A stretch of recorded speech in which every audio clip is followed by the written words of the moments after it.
Before I start the show, I want to let listeners from the Lower Mainland know that the whiskey movie, Our Kind of Chaos, will be premiering in Whistler December 6th and December 7th.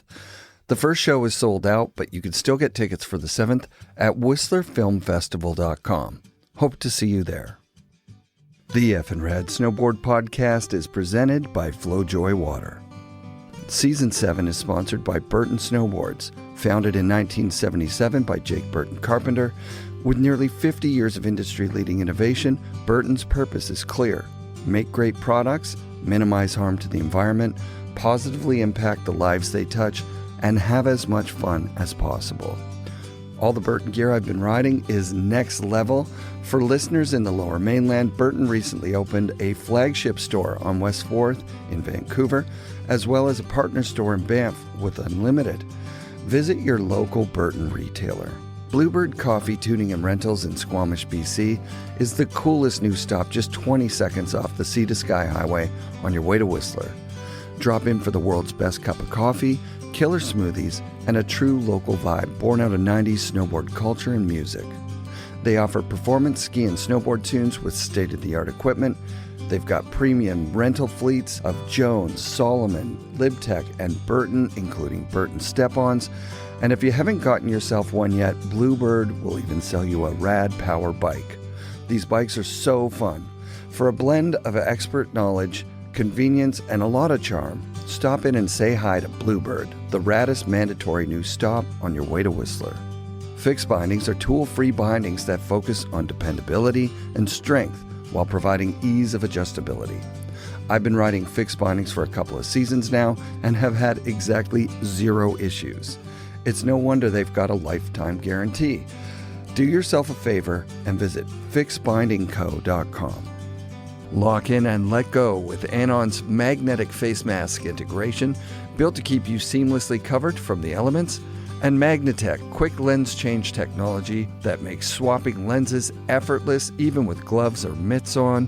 Enhance contrast and clarity with perceived lenses and get the most accurate perception of the surrounding environment regardless of light and weather conditions. Clarity starts where distraction ends. Full face coverage, complete presence. Check out Anon's helmets, goggles, and MFI face masks at an Anon dealer near you or at AnonOptics.com. Hey listeners, this one's for you. Upline Brewing is beer for snowboarders by longtime Pacific Northwest shredder and FNRad listener Carl Montoya, who started Upline so you can crack a cold one anytime. No buzz, no slowdown, just good vibes. Unlike most NA beers, these actually taste legit, and they're brewed with adaptogens for a mellow uplift. The Steezy Golden Lager and Crushin' IPA come in at just 25 and 50 calories and feature artwork from local legends like Quincy Quigg. Have one at lunch, grab another lap, hit the after party, and still wake up for first chair or the bank slalom podium. Drinking regular beers, toss some Uplines into the lineup. The natural electrolytes help you stay hydrated and keep crushing. FNRad listeners score 15% off at uplinebrewing.com with code FNRAD, or set up a subscription, save more, and never run out. Upline Brewing, brewed to adapt, crafted to elevate. Support also comes from the Pro Standard. Ken Achenbach has done it again with the push-button quick release for step-on bindings. Get them at prostandard.com before they sell out. Pacific Border, Vancouver's premium snow skate and surf shop on West 4th Avenue. Check out pacificborder.com. And 1910, the collaborative artworks of Jamie Lynn and Scof, two friends on a creative journey together, bonded by their love of art, music, and snowboarding. Go to the number 9teen10.com for their latest collection. We need to thank our friends at Mount Seymour, Grouse Mountain, and Cypress Mountain for their continued support of FNRad, as well as Essential Toothpaste tabs. I love them. I use them. Go buy them today. You can watch Burton's latest movie, Paved, for free on burton.com right now. The October 30th Vancouver premiere of Burton's Paved was an all-day event that included watching the movie at a sold-out theater on Granville Island, a pre-party at the new Burton flagship store on West 4th at Burrard that featured free amazing food and drinks, Thank you very much, Burton. And the day was kicked off by this meet and greet Q&A session with the UBC Ski and Board Club and Redbull athletes Mark McMorris and Max Moffat, plus snowboard filmer Russel Chai and Burton's entertaining and talented pro rider Brock Crouch. I love that kid. He's hilarious. Here's what I recorded from that event. Enjoy. I am Max Moffat. I am not a snowboarder. I am a skier. Kind of elephant in the room. But yeah, welcome to the Paved Q&A.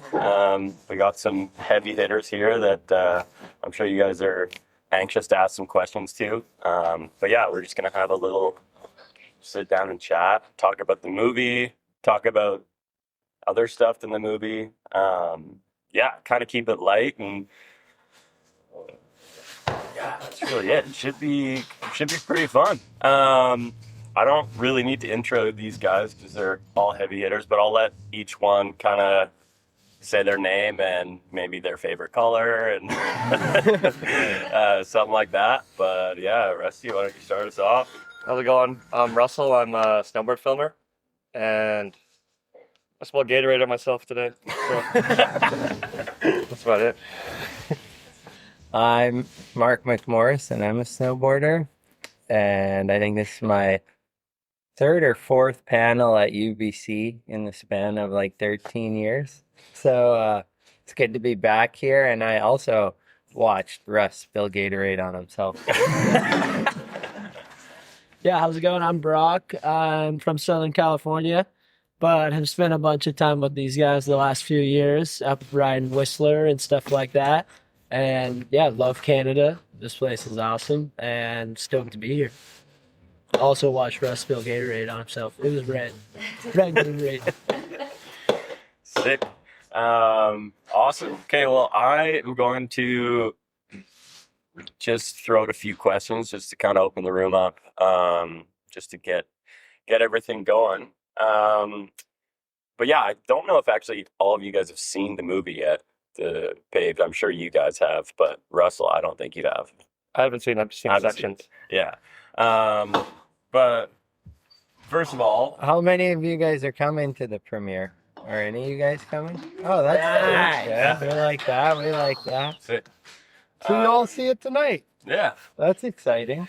What do you got? What's the favorite part? What do you guys have, like one that gets you jazzed to go boarding soon, or? I think all of them kind of have a different sort of, they scratch a different itch, you know, like the Japan segments just make you want to go snowboarding. And then maybe some of the Alaska stuff, you're like, holy shit, that looks terrifying. But what's your favorite section of the movie? Yeah, I think the opening part's pretty crazy. Me and Mark and Ben Ferguson and Danny Davis got to go to Haines, Alaska last year, and it's like so steep. It doesn't even make sense how like snow sticks to those mountains. So that's pretty crazy. Really scary to push yourself to try and see if you can just stay attached to that mountain. But then, yeah, like Mark said, there's insane clips of like Zeb and Anna Gasser, Zoe. It covers a lot of the whole team from, yeah, Tahoe to Japan to, yeah, all over the place. A lot of stuff up here in Whistler and interior BC. So we tried to tick all the boxes of everywhere in the world to film. It's pretty cool. Sick. Next slide. Oh yeah. So this movie was obviously filmed over a long period of time. Like you guys spent the last few years, kind of grinding on this project. What was the biggest battle, or like, did you have any big goals that you set, or like certain tricks or certain zones that you wanted to get to? I know, like when I film, I feel like I create, a few checklists of like, okay, this is what, my A plan would be, and then maybe a B plan. Just wondering if there's anything that you guys kind of set out to do.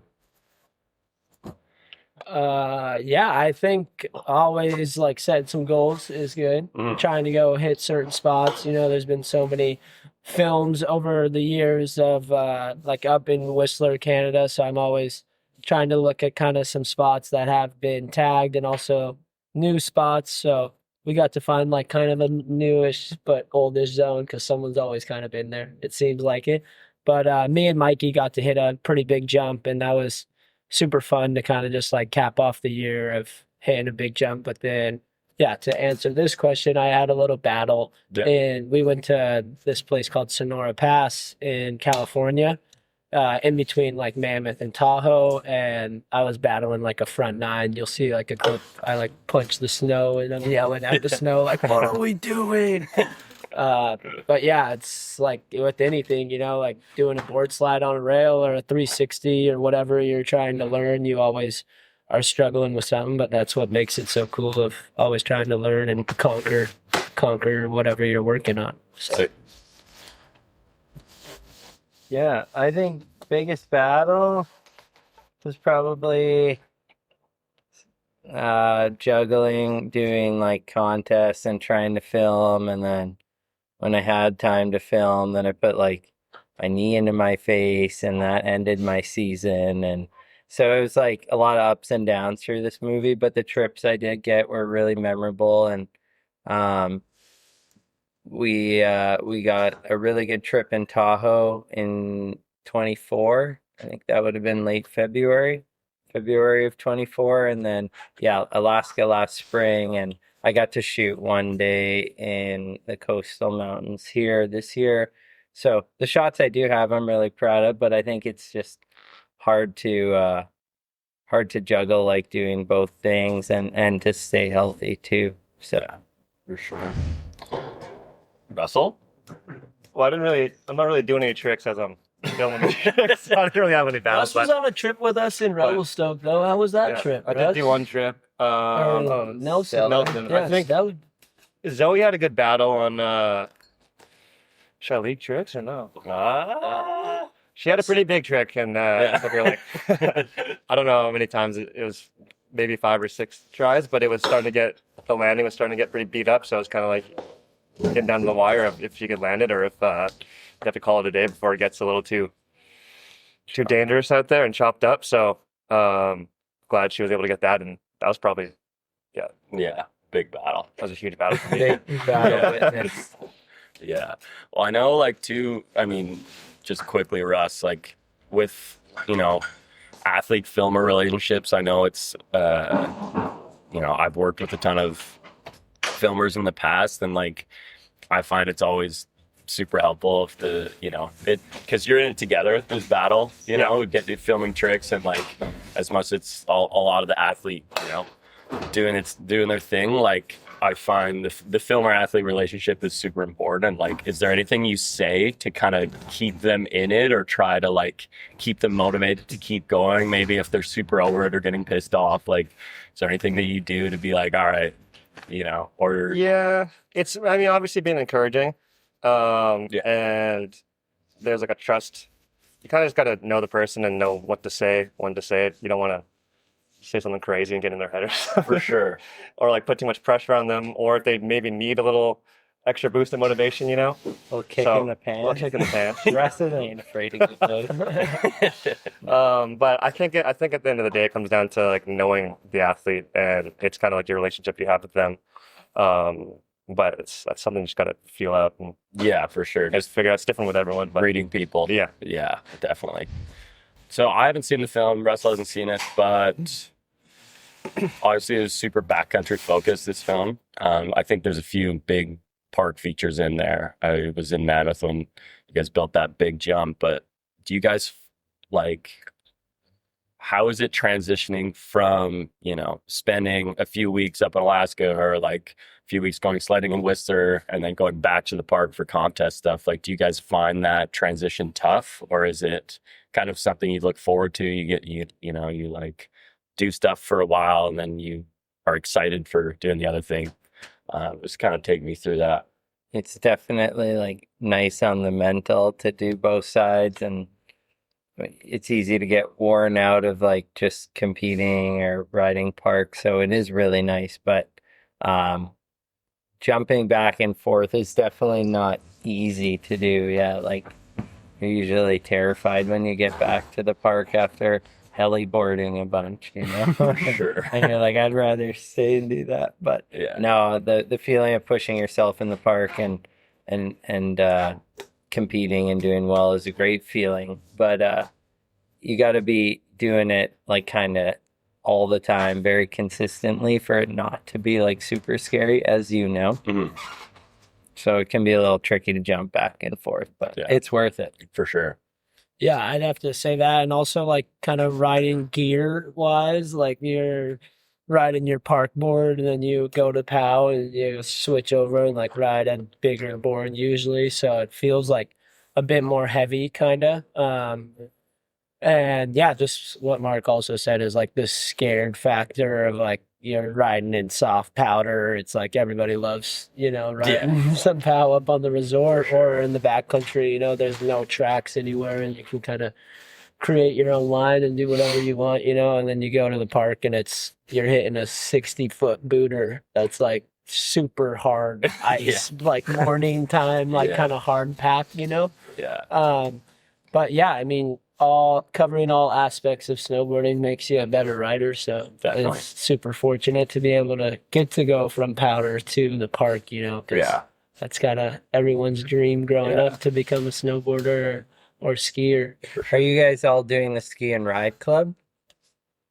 Nice. Just You guys like riding powder or park more? Both. Yeah. Good answer. That's Great. We know where everyone stands. You'll enjoy the movie tonight. It's only powder. yeah.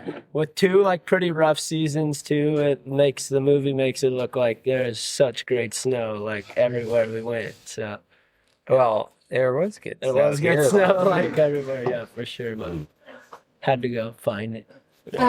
Before we open it up to you guys, I'm just gonna play the trailer really quick in case you guys haven't seen it yet, and then we'll shift over to you guys to ask I got the a light question. shower in here.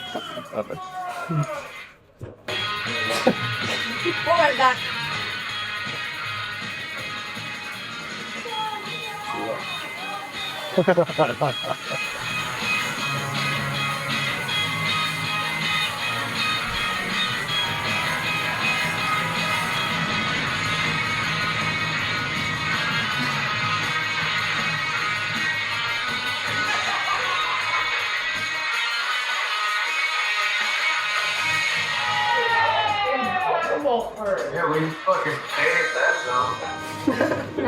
The sound will be better tonight, but just a little teaser and trailer to kind of what we'll start to talk about. But I guess opening it up to Gracie Bryson. Yeah, I had a question. So when you have kind of rough seasons and there's times where like there's not a ton of snow and it's not a great year, obviously you're traveling a ton. How do you deal with the kind of on the fly, hey, it's dumping here, we gotta go? Is that hard to like in your schedules? Yeah, for sure. I mean, the first year, like 2 years ago, it was actually like a pretty rough season, like everywhere. I didn't go there. I was up here in Canada, but Mark and these guys just like blasted to Japan because like Japan, it's just always snowing. It's crazy. Starting like around Christmas time all the way till like February, it pretty much just snows there. Like obviously certain times of the year it struggles, but like it pretty much snows like half a meter to a meter like throughout every single day. So I don't know, Mark could talk But you about don't see strike machine. Yeah, you don't see the sun much there, but you can pretty much, that's like the place you could probably bank on the most, that if you go on a trip during that time, you're going to ride powder, and that's nice. And it's not super dangerous, not very steep, and it's just fun to play in the trees there. So I'm a big advocate of people going to Japan if you like to ride powder. Yeah. And it's just a really cool, culturally sound place. Great ramen, great fish the whole time. It's amazing. Yeah. Highly suggest going there. Great wrong. Great powder too, obviously. Yeah. Good question, Greg. Personal like hype song before a big trip or like big trip. It's a great question. Yeah. I know Russ is almost strictly Akon. When I throw a big trick, I'm on Akon. Yeah, definitely. I'm listening to a lot of Gunna, new age rap. I like Too Easy. That song's pretty sick. You're like, all right, I've been strapping in a bunch. Like, this trick's super sketchy, but I don't. Yeah, we don't usually listen to music at all. Like out in the mountains, always kind of have the radio on and try to be alert and listening to the mountains in case of obviously avalanches or just snow moving and stuff like that. But in the park, both headphones on, full blast, new age rap for sure. But like a lot of times when you're snowmobiling and like building a feature or something, someone will have like a speaker, or if you're out of harm's way and you don't need to be chattering on the radio and stuff, for sure it's nice to have a speaker out there. I feel like you put on a lot of like Bob Marley when you're filming. And like classic rock. But honestly, like going to Alaska, it's pretty crazy. We get to go and use like a helicopter and drive into the airport every morning. It's like heavy metal, like Metallica. It's like Ben and those guys love like super, like Ben and Nickel are always listening to like Sabbath and like Metallica and shit. But yeah, all of it. Different moods throughout. What are you boarding to? I don't know, yeah. Anything? Anything coming on really, but new age is drawing on. Yeah, nice. Yeah, I usually ride with just like one headphone in the park so I can like kind of hear. But Brock, you try and talk to this guy. I'm double headphoned always in the park. Really? Yeah. Max volume? Yeah, most of the time. I get like the iPhone alert. It's like, you gotta turn your headphones down. No way. Yeah. Cool. Right or left, or would you? Honestly, whatever one I have. Like I lose AirPods like they're going out of style, which is brutal. I gotta actually go to Apple this afternoon. It's on a train in Europe, and I didn't realize for a long time, and then they were just floating, and I was looking at them, but I was never getting them back. It's like, it was too bad. Anyways, but a lot of times they fall out in the snow and then it's white. It's really hard to find, but I switch up for sure on the ears, whatever one I have. Alex? Russell. Yes. As someone who is beginning to start filming a little bit more, what would be like a piece of advice for someone that's just kind of starting filming? Filming in general or snow sports specific? Snow sports. I think the best advice I'd have is just go and do it as much as possible. And I get asked a lot of the time, like how I got into it, how I met riders and whatnot, and that would be like I just had a camera and just like went and did it. I did compete when I was younger, so I kind of know some of these guys like mutually. Like I knew Mark McMorris from back home in Calgary and whatnot. So I did have a little bit of like an in that sense. So I just like knew people to say like, hey, what up? Like, I want to film something. But I think that just being as like at your local hill as much as you can and just being available. Yeah. Like being those available. boarders are down to let you film them, right? Like, yeah. They're hyped. So going to, if there's local events, go to events, bring your camera and just say hi to everyone. And eventually one day someone might just hit you up and be like, yo, you available to film something? So that'd be my best advice for starting out. Also now too, the iPhones are like insane. So like you guys can just pull up to an event and be like, hey, can I go follow cam you? And they're like, sure, here, airdrop. Like obviously it's a bit like Russ, you bought a camera and shit and started somewhere. But like now like iPhones too are like insane. You just film whatever with your homie pretty much. It's so insane. They are insane. Yeah. Yeah. What were your like biggest fails or crashes from this film, and do you remember like what was going through your head as they happened? Yeah, I had one. Oh, yeah, actually, I had one on that jump that I was kind of talking about with Mikey Cicerelli. It's like right after Anna and Zoe's part. And I tried to do like a front nine or just something. I didn't know really what I was trying. And I came up like 10 feet short and just like landed like this sideways straight into I feel like my knee through my chin. It was kind of like rattling. That was like pretty scary one. And then also I had like kind of a crazy, I tried to like ride this run up in Alaska. That's like not in the movie, but I got like kind of like lost and like sloughed out through this like crazy steep runnel. And that was like pretty scary. I got a pretty gnarly avalanche up here in like 2018 in Whistler. So that was like super like gnarly just to be back kind of in that headspace of like I have to get the fuck out of here because I couldn't see like anything. It was like so snowy and just like whitewash. So that was probably like kind of the most on edge, like scared I was like being up there. It was so crazy. But yeah, lots of them. Honestly, a couple big falls for sure. How do you mentally come back from being in an avalanche and experiencing that and then getting back out in that country? I feel like that stops a lot of people. And obviously this is your career, but it's still freaking terrifying. Yeah, it is super gnarly, but I don't know if any of you guys have ever done like a avalanche course or like a first aids course, but I did a lot of those to help me build my my mental health back up.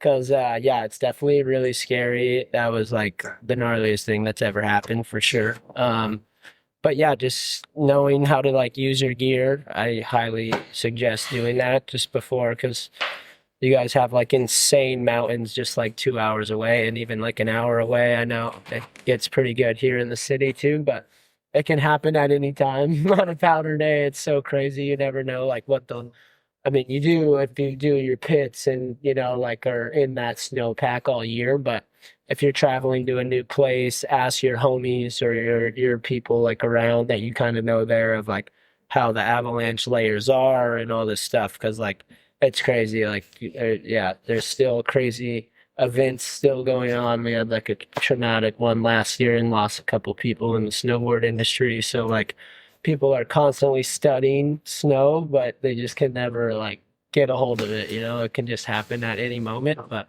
yeah, that's the price we pay to play out in the mountains. Yeah. If you're going out in the backcountry, it's like, make sure you have some of that training for sure. And the people you're going with, make sure they have that training as well. Pretty easy to like find classes at the start of the year and just go out there. If you're trying to get into the backcountry, it's definitely important because shit happens back there. Yep. Yeah, first of all, thank you guys for we talked a little bit about fear. I was just wondering what like mental processes you go through to mitigate your fear and balancing like, your own personal safety. Good question. I think the fear, the way I can limit like the fear the best would be just based on preparation, just doing everything I know I can do to like not be fearful of the task at hand. Like, okay, I'm as strong as I need to be for this, and I've studied this line as much. Oh, I wrap my head around this trick. I've taken all the steps, things like that, like checklists almost. And then that definitely helps me be less fearful for sure. But yeah, there's always an element of fear to it, but I think I'm getting better at like mitigating risk as I get older. Just, you know, what's at stake, and just trying not to take stupid risks. Yeah, like he was saying too, like when you're with like the crew you're surrounded with too, for like being in the mountains, that like opens up your opportunity to like, I should say, like get gnarlier or try a crazier line or a bigger jump or whatever. If you're with like the right crew in the mountains, you definitely feel like a lot more comfy. And then yeah, like big trick or whatever, like he's he's the best at the slope style stuff, for a reason. And like, just, doing everything you can do to be prepared to just be like, fuck it, I got to try it, for sure.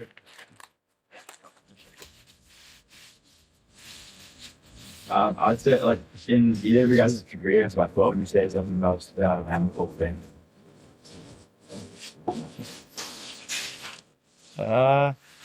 Probably for me, up there would be I won a natural selection in 2021, I think it was, and that was kind of like the first one, and it was on that Jackson course, and there was a lot of hype around that. That was a really special win, just to kind of like prove that I could ride. Like I had proven that I could ride powder and stuff, but to like do it in that kind of a setting and win a contest with the names that were there, that was really special. But I mean, all of them are special in their own respect, but obviously like some Olympic medals felt pretty good at times, and X Games stuff, but yeah, NST, I was pretty proud to win that one. Haven't got many wins. Got a couple podiums though in my day, and one of the most memorable ones was in Mammoth. I grew up there a few years ago, and got a podium there at like a World Cup, and that felt good. It was like my home soil. I grew up there since I was like 3 years old and learned how to snowboard, and my whole family and grandparents were there and stuff. So that was super. That's very memorable. What's yours?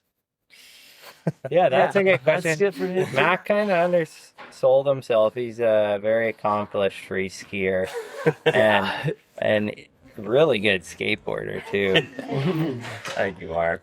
But the most memorable contest win for me, I came second at X Games one year, and it was like my last run in finals, had to put it down, and I like put down the run of my life, which like Held it. up to that point, and it was like I could not. Yeah. But that's the biggest one for me. I don't know. You kind of black out. You don't know what I was like screaming and yelling. I like rolled on the ground, I'm pretty sure. So that feeling you're always chasing. It feels like want to continue that as long as I can. Tell us about Mark giving you your helmet. Both you here. It's fun. I know, it is fun. Yeah, well, 2022. Fall 2022. Austria. Yeah, I was Gondola.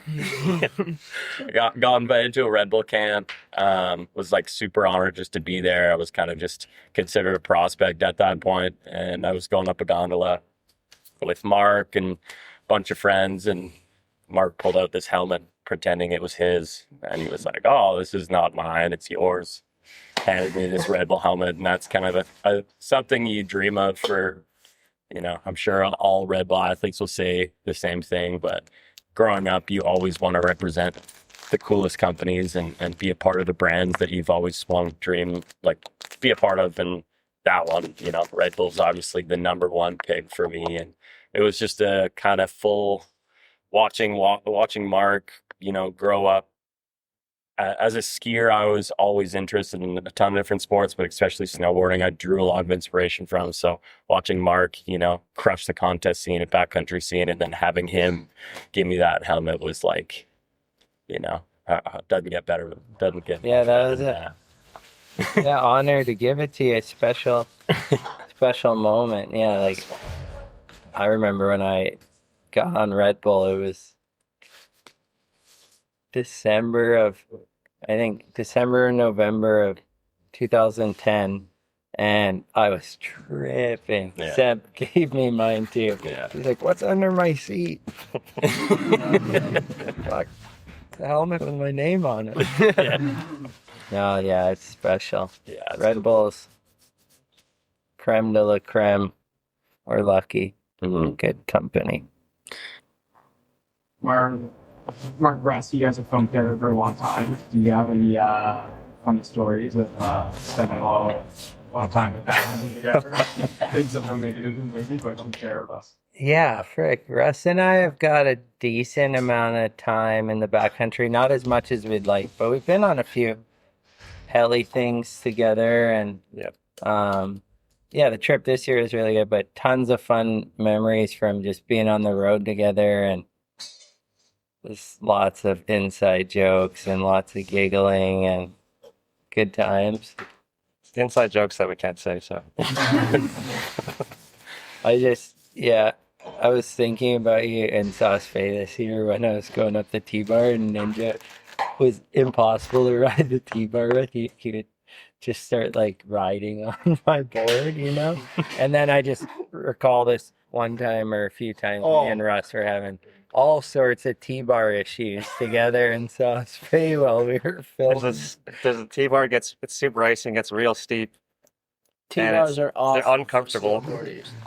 So you had to like stand really straight, or else if you try and like get any pressure off of like the inside of your thigh, like lean back, because which is more comfortable, your edge goes this way. And I'm goofing his regular, so our edges, they're both Like- leaning back, so both our edges started hitting each other. So at one point his board's on top of my board. I got a camera in this hand, and somehow we were trying to like get out of the scenario because we got like stuck, and somehow his board was flat on the ground and my free foot was on his board. My board was in the air like this. I was holding on. And then, but somehow we recovered though and got to the top. But it was at the steepest part. If we both fell, we would have just slid down like 20 meters. Chairlifts are way better. When you're going for a big trip and maybe or on a new trip, you make not get it right away. Is that your space to put your head down and like feeling to get it, or is it most like think I may not get it right away? I'll come back to it. That's the responsible way to go about it. But sometimes you get into a my war. This guy's like the most determined dude you'll ever see on the mountain. When he gets into a war, it's insane. Like he gets that shit. Like he doesn't come back for it.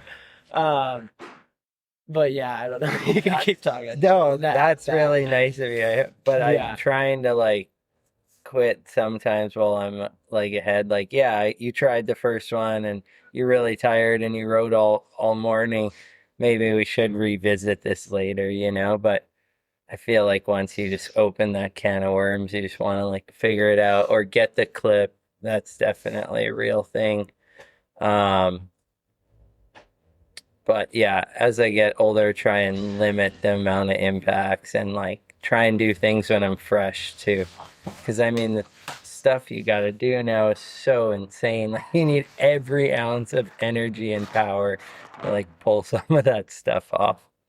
So yeah, I think in my younger days, I definitely wouldn't like leave, even if I could barely like walk anymore. I was just like, I'm gonna land this. Where do you guys think like the future of snowboarding and skiing is going to be? Oh, it's gonna keep going crazier and crazier for sure. But I think it's just really important to still highlight the sides that like we all fell in love with it, or at least like myself, just movies. And that was kind of my only way I could ever like see pro snowboarding was movies, and then a little bit on the internet as we got a little older, looking at the magazine's websites, but like having a magazine. So I think it's really important to like highlight the different sides of snowboarding, because for sure the contests will just continue to get gnarlier and gnarlier, and it being Olympic sport, there's lots of funding for different national teams and stuff, but doing these video projects with people like Redbull and Burton and Oakley and all these different companies, I think is really important, because you don't want it just to be all about the acrobatics and the competing, because snowboarding is much more than that. So hopefully it progresses and both things still get highlighted. Great answer. Yeah, I heard this crazy thing on the bomb hole the other day. They're talking about, and within the next like 2 years, someone will do like a 30 or whatever it's like called. 30. You know, they're like, Grandy's is like, when do you think we'll see a 30 or like something? And that's like 9 360s. We're not that far away from it. Like, Yeah. Hiroto did like the 2340. Yeah. So it's just Is that 6.5? another 540, and it's pretty 6.5, mellow. Yeah. But what's the skiers doing? The skiers' big air is Yeah, like they're doing same 23, here, right? ridiculous. Yes, people are doing 2340. Is that the math? 2340. People are spinning. Yeah, it's crazy. But I think Mark's brother Craig had a really good point of the if you're gonna hate on contest snowboarding or skiing and like not want to watch the spin to win, like it's contests are for progression and like for people to show their best stuff. And like I think it's a really cool thing when like everyone the best in the world are coming together to like push themselves and progress themselves in that aspect of snowboarding. And if you don't want to watch it, you don't want to watch it. Watch the snowboard movies, but like Yeah, there's a million other pieces of content. Yeah, there's like so much other genres that people can enjoy. So I think like being a bit more open-minded of like, yeah, this is like the contest stuff is here to stay, and like people are going to keep progressing and keep flipping and spinning because it is very impressive. But if that's not your cup of tea, there's a million street videos, a million park or snowboard or backcountry videos that you can watch that are like as impressive and more, with the artistic tie into it. So I think there's really cool ways to blend both together. And I think you're looking at some of the best to ever do it, where you're looking, they can go rip contests and still compete with the best in the world, and then also go produce this like amazing movie where, the whole industry is just like blown away on what's going on in the movie. So I think it's, Thanks, Matt. yeah. Yeah, that's the thing. Also, to your point too, and like what Mark was saying is like now every day you just can open social media and you're like, holy crap, that's a crazy new trick that just went down, or this or that. When like Mark was saying at like the beginning of his snowboard career, you would wait till the like end of the year or whatever to see this huge snowboard movie or magazines or whatever, and so it's kind of hard because that side of like snowboarding's kind of almost like going away a little bit, but we got to try to keep it together because that's like where it was all based out of, from like the original side of it. Mhm. How was snowboarding reaching your life? I went on a family vacation when I was 3 years old and I've snowboarded ever since. Don't even remember. We just have snowboarded. But Introduced or enriched? oh, sorry. I thought you said it. Not there for morning, but Yeah, like one snowboard give it to you. yeah. More than another experience. So much though. That I just explained. I've just been doing it forever and love it. Yeah, and how she was saying, I got a pretty crazy accident, and that almost was like a rebirth of like, I was so thankful that I could even walk away from that to like keep snowboarding. And yeah, being in the mountains with your friends is like so magical, and it's crazy to be able to get to do that. It's as much as you possibly can because it brings me so much happiness. Snowboarding's enriched my life in many, many ways. It's given me a lot of freedom.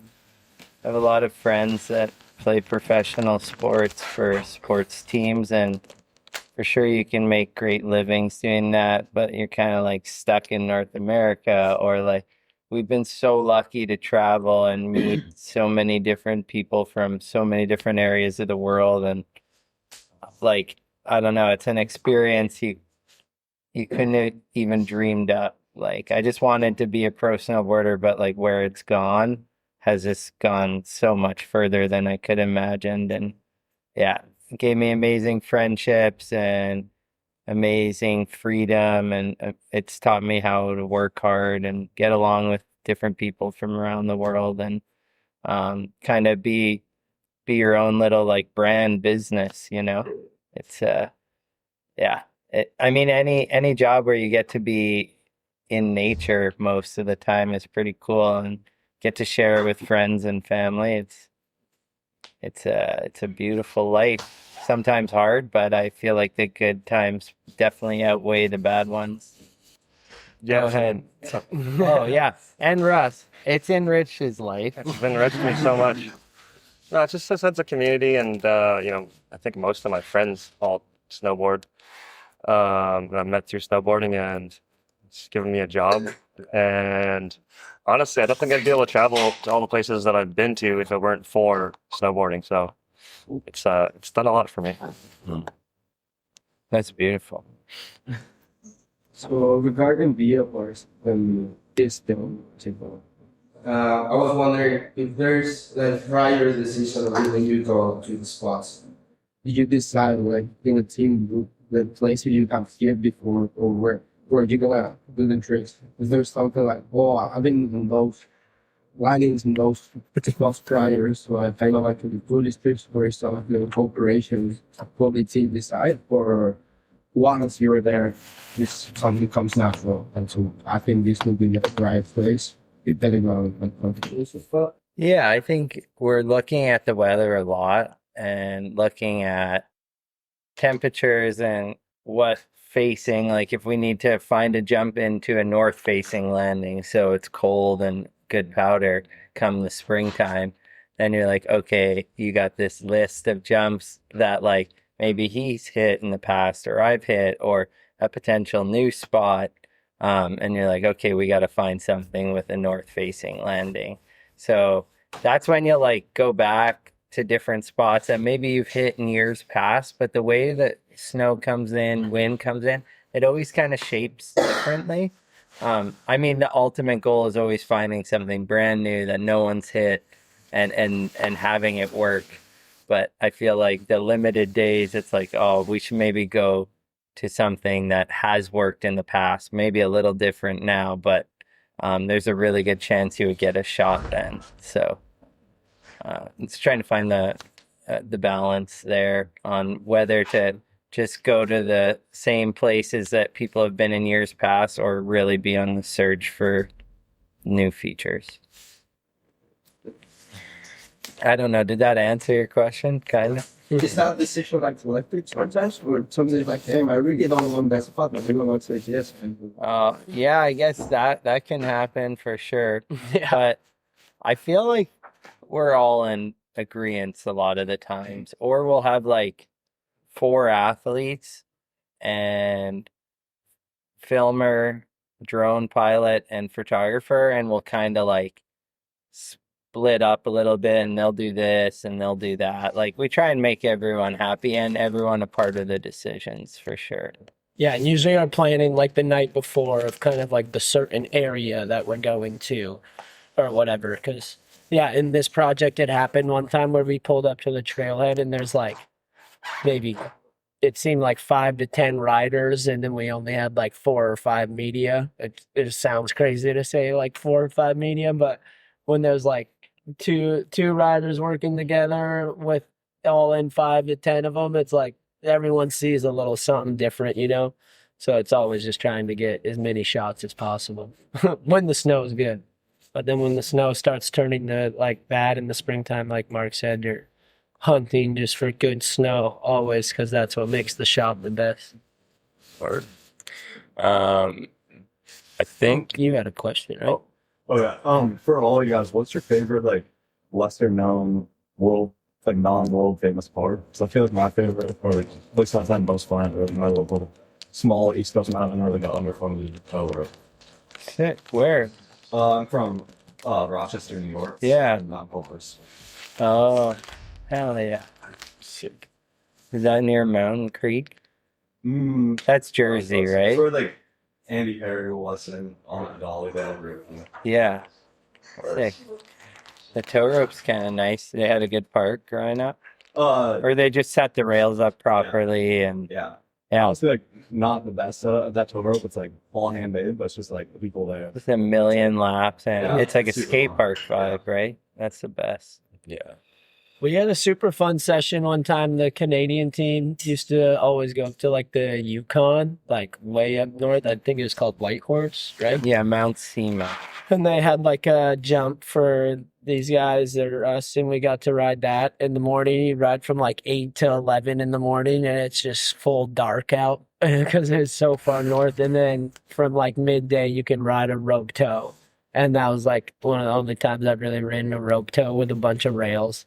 And it's like the best. Like that was probably one of the highlight weeks of like smallest resort I feel like I've like really been to, but like most fun week ever because you just get the rope tows. You get so many tries at like that rail or whatever. Only if they could do it for a jump. It'd be insane. Yeah, it's not really like a small Monpa or underground resort. Like it's well known to COP, but I grew up riding there a ton and having a high speed quad with a super short lap with a million features. That's a really amazing place to ride park in Canada.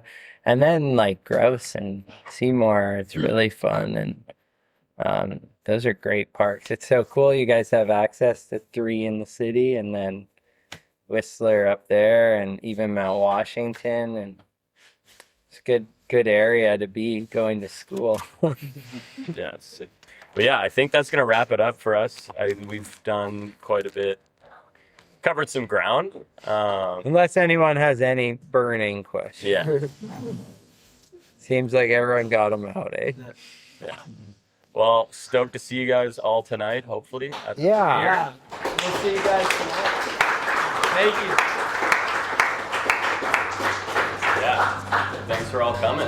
FNRad shoutouts this week to the UBC Snowboard Club, Liam from Cypress Mountain, Mark Bortscheller, Nick from Salmon Arms, who gave me a pair of Craig Kelly Mystery Air themed mitts for my trip to China. Salmon Arms is a true Canadian company owned by a snowboarder. Go to salmonarms.com and buy mitts right now. Special thanks to Seb Ledger and everyone supporting the FNRad Patreon. And go buy the Pro Standard quick releases for your step-ons before they sell out right now. They're just coming in, and Ken is shipping them out like crazy. And be sure to come back next week for another episode of the FNRad Snowboard Podcast presented by Flojoy Water and brought to you by FNRad Productions.